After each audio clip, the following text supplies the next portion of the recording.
ఏ తెగులును నీ గుడారమున సమీపించదన్నాడు ఆయన. ఆ వాడి నుంచి కూడా నిన్ను తప్పిస్తానంటున్నాడు. ఏ తెగులు రాకుండా, ఏ భయంకరమైన తెగులు రాకుండా నిన్ను కాపాడుతాడు ఆయన.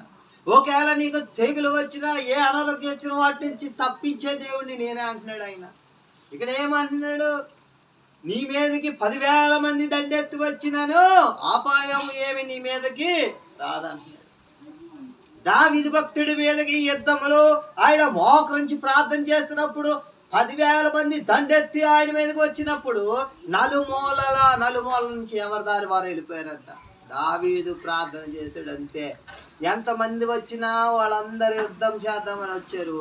10,000 మంది నలుమూల నుంచి ఎవరి దారి వారు వెళ్ళిపోయారు. దావీదు మీద కూడా దావీదునేమి చేయలేదు వాళ్ళు. అందుకే ప్రభు అయిన యేసుక్రీస్తు వారు 97వ కీర్తన ఏమంటున్నాడు?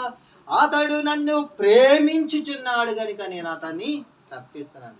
అంటే ఇప్పుడే మనం విన్నాం కదా, మహోన్నతిని చాటున నివసించువాడే సర్వశక్తిని నేడనే విశ్రమించువాడు ధన్యుడు అన్నాం కదా.